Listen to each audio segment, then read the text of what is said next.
Então, vamos lá, pessoal. A gravação da aula 2, né?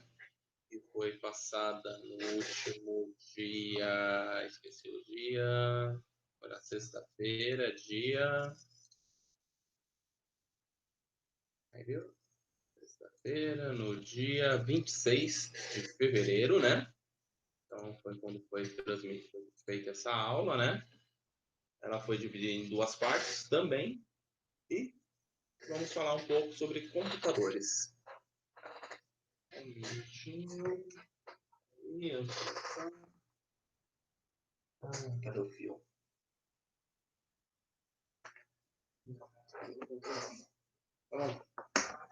Então, computadores. Lembrando que eu fico meio de lado, que eu estou com as duas telas e vou escrevendo em cima, né? Então, computadores, né, fazem parte dos dispositivos, né, são máquinas, né, capazes de fazer processamentos de dados, né, e ele é composto principalmente de três etapas. A entrada de dados, ou seja, coisas que vão ser processadas, né? Então, por exemplo, temos uma conta matemática.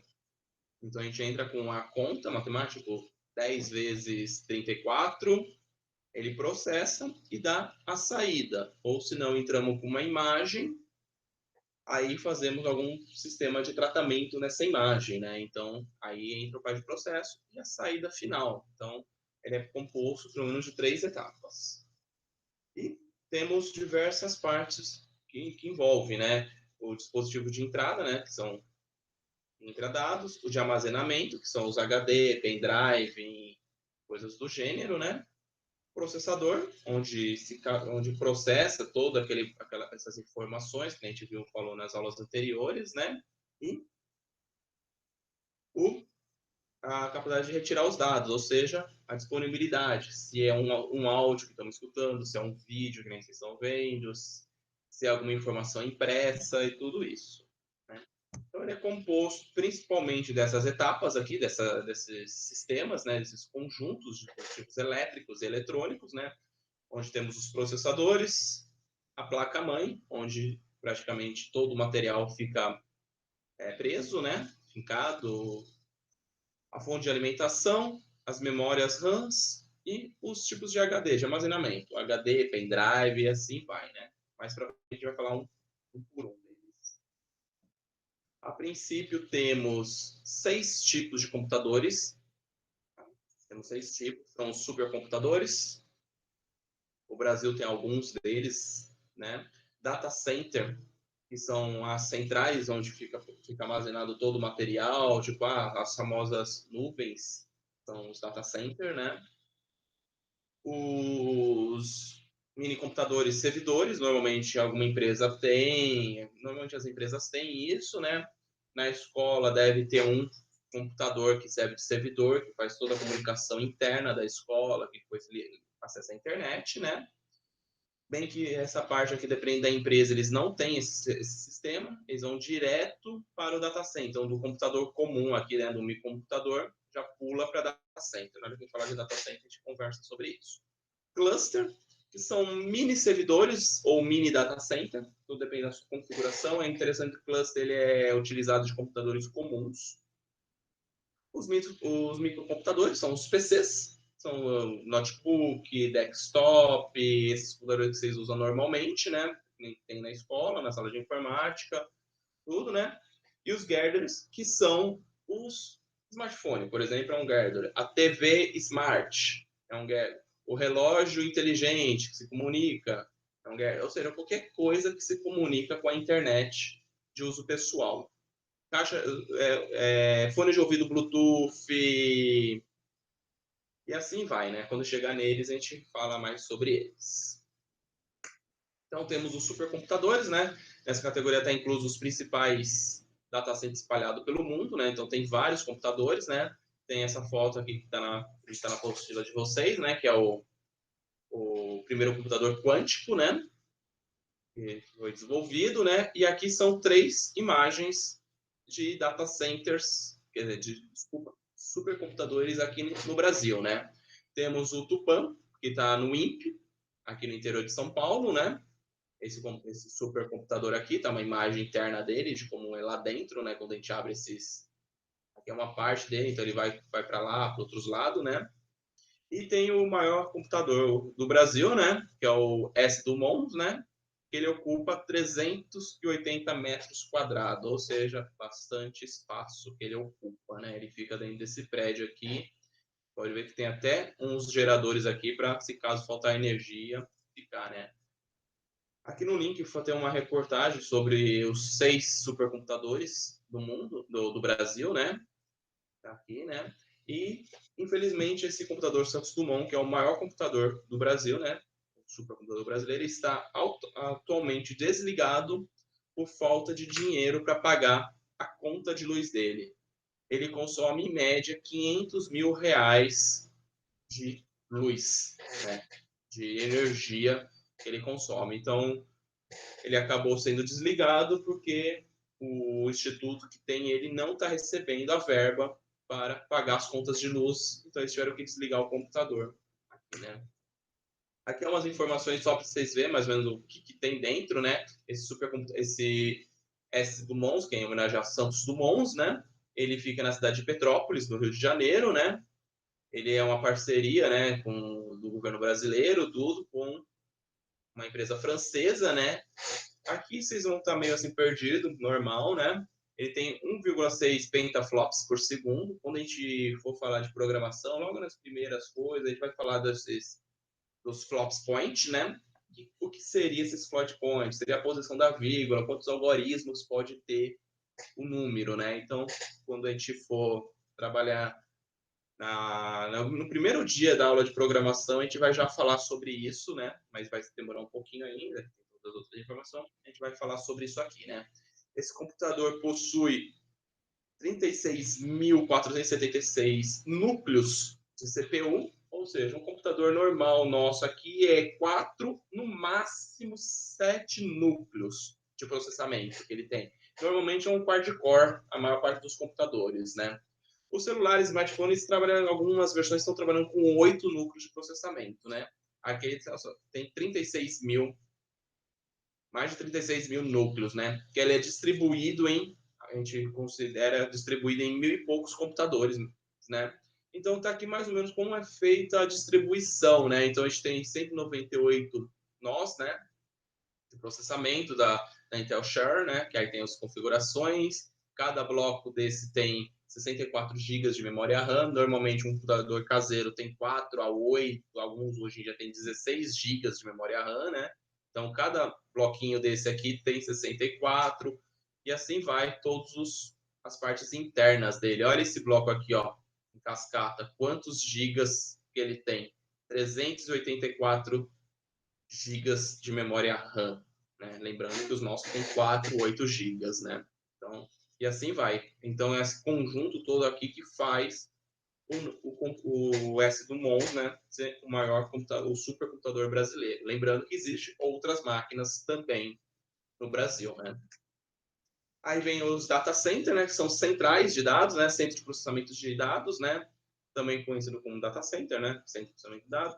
É localizado em diversos lugares, né, onde depende de armazenamento de dados, tudo, né? Então é mais ou menos aqui como fica lá dentro um data center pequeno, tá, gente? São os computadores. Esse videozinho aqui tem esse link, né? Do canal Tech, ele mostra exatamente um data center que tem aqui no interior de São Paulo, né? Então tem o especialista lá do data center, ele comenta sobre o data center. Eu sugiro depois vocês entrar nesse link aqui e dar uma olhada que também tira mais dúvida. Mas lembra que são vários computadores que armazenam dados, né? Então eles ficam uma central de armazenamento de dados ou processamento de dados. Então a gente pode ter alguma informação, alguma coisa que a gente vai processar essa informação, a gente manda para essa empresa processa todo e te dá a resposta, né? É mais ou menos como a gente faz no nosso computador, a única diferença é que a gente faz coisas pequenas. Imagine você tentar processar dados bancários, por exemplo. Quanto que foi as transações bancárias que teve hoje nessa empresa de banco? Vamos supor, né? Banco do Brasil, por exemplo. Quanto que movimentou de dinheiro em todas as suas agências, como foi, me dá uma listagem, como processa. Normalmente eles têm um data center, provavelmente o Banco do Brasil deve ter um próprio data center, ou paga uma empresa para fazer isso, né? Então ele vai para as informações vai para a empresa e volta. Aqui está escrito, tem esse videozinho, sugiro vocês verem, tá? Aí ia passar o vídeo, vamos cancelar. Aqui só para vocês terem uma ideia, na cidade de São Paulo, né? Quantos data center tem, né? Lembrando que a região da Sé está aqui. Aqui é o Parque do Ibirapuera. Nós estamos mais ou menos por aqui, né? Nós estamos, a escola está mais ou menos por aqui, né? Ela se encontra. Então, tudo isso aqui são data centers que tem. Essa região aqui tem bastante data center, que é a região da Marginal Pinheiros, né? Ali próximo a Faria Lima, Berrini, onde estão as maiores empresas de tecnologia de São Paulo e as maiores do Brasil e algumas representantes mundiais ficam aqui, né? Então, tem alguns data center. Tem esse outro data center aqui, também na Marginal, e tem alguns espalhados na região de Campinas, né? Aqui vai indo para Campinas, você tem alguns data center também, né? Mini computadores ou servidores, né? São placas, cada plaquinha dessa aqui é um computador mais potente do que esses computadores que temos, né? Então ele faz o processamento de dados locais. Então você tem um servidor onde fica armazenado todas as informações de uma empresa. Então ela fica lá. Os tipos de servidores são para arquivos, web, gerenciamento de e-mail, até para impressão, né? Então, você tem imagina, por exemplo, você tem a editora Abril, que imprime os jornais do Estado e a Folha, né? E as revistas, né? Então eles têm um servidor só para trabalhar com as impressoras, para não ter esse problema, né? Então tá tudo aí, né? Banco de dados, né? Que a gente vai trabalhar bastante em banco de dados, né? Parte de imagem, FTP, que a gente vai falar na hora que a gente entrar na parte de web, né? Web e-mails, visualizações, sistemas operacionais. Então você tem vários tipos de sistemas, né? Para poder gerenciar. Então, às vezes tem um bloco, um rack, né? Cada armário desse a gente chama de rack, né? Tem um rack específico para cada coisinha, para específico. Não quer dizer que todas as empresas servem para tudo isso, né? Cada uma tem para sua parte específica. O cluster, né? Se vocês for ver, voltando o slide, aqui são computadores de servidores, né? Então você pode ver que eles são fininhos, né? Eles são até pequenos em relação, né? Eles têm uma arquitetura bem específica, né? E tem os clusters, que a gente pode ver esse cluster aqui na Universidade de Química, na Universidade de Tecnologia em Química, na Alemanha, né? E eles têm esses servidores aqui, ó. Olha o que são vindo por trás aqui, ó. Cada um desses é um computador desses que a gente tem aí na escola, que eles têm, né? Então eles são ligados aqui, um ligado um no outro, né? Então esses cabos aqui ligam um no outro e faz um gerenciamento. Então você cria um servidor ou às vezes até um data center a partir de computadores comuns, né? Então não é viável, né? Assim, se você for ver para as grandes empresas, porque isso aqui ocupa um espaço muito grande, consome muito mais energia do que um sistema normal, porque é computador comum, né? Eles são dedicados, né? Então tem tudo aí, né? E tem um software que controla tudo isso aqui, né? Aqui tem um vídeo desse pessoal aqui, né? Que fala sobre o que é um cluster. Eles dão exemplos de cluster, como se monta um cluster, né? Também sugiro depois vocês dar uma olhadinha aqui no vídeo, né? É um desses dois links. Eu tenho esses dois links aqui, né? Cada um é de uma coisa. Um fala sobre um cluster e o outro também. Os dois falam de clusters, né? Então, são dois vídeos diferentes aí para vocês depois visualizar melhor sobre essas informações. Também de computadores eu não tenho muito o que falar. São os computadores comuns, né? O que seria os desktops, são esses computadores grandes. Os netbook, são esses menorzinhos, né? Quer dizer, desculpa, os notebooks são esses que a gente usa normalmente, né? Tem os netbooks que são os pequenininhos, não tem os drive de CD, né? Não entra CD, eles têm um recurso menor, né? E os ultrabook, né? Que são os mais modernos agora, que são aqueles extremamente fininhos, né? Que a bateria dura o dia todo, né? Então são computadores normais. Acho que esse aí eu não preciso entrar muito em detalhes, que é o que a gente já está acostumado a ver no dia a dia, né? E os girders, que são os equipamentos eletrônicos atrelados aos computadores para uso pessoal. Então aí entra celulares, tablets, reprodutores de músicas, MP3, iPhone, assim vai, né? iPod, quer dizer, né? Relógios inteligentes, TV. essas TV inteligente, fone de ouvido. Tem uma geladeira da Samsung que faz isso. Só pra vocês terem ideia, gente, tem uma Samsung. Outras marcas já lançou, mas a única que eu vi pessoalmente foi uma geladeira da Samsung. Ela tem um computador, se conecta na internet. Claro que você tem que fazer uma programaçãozinha lá, mas é para usuário, né? Você meio que monta lá. Então, todo o material que entra na geladeira, você meio que tem um leitor, você faz a leitura dele, né? Você pode colocar lá e colocar lá dentro da geladeira. A geladeira tem uns sensores internos e percebe quando o material sai. Conforme vai saindo as coisas, ela vai auto-montando uma lista de mercado. Montando essa lista de mercado, quando chega lá no, né, do jeito que você configurou ela, né? Ela já manda uma mensagem para o mercado, um e-mail, ou seja como for, né?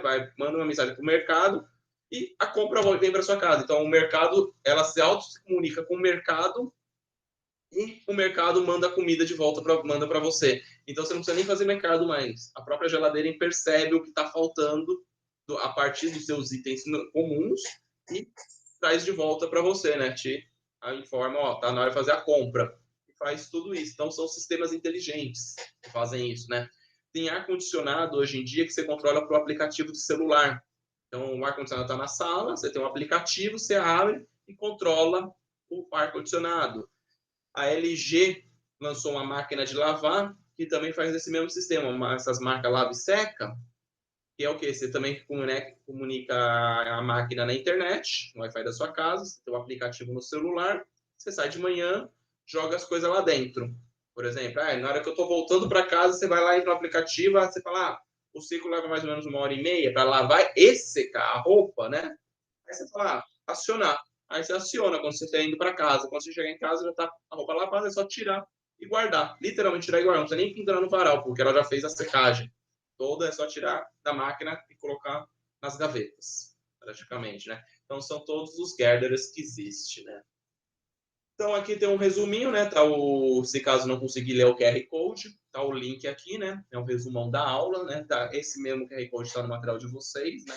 Eu tirei de lá. Então foi essa aula aí, primeira parte da aula que eu comentei. Então daqui a pouco sobe a outra aula. Até mais para vocês. Então, tchau. Parei da gravação. Assim que encontrar onde para. Aí travou. Cadê? Tecnologia. Encontrei.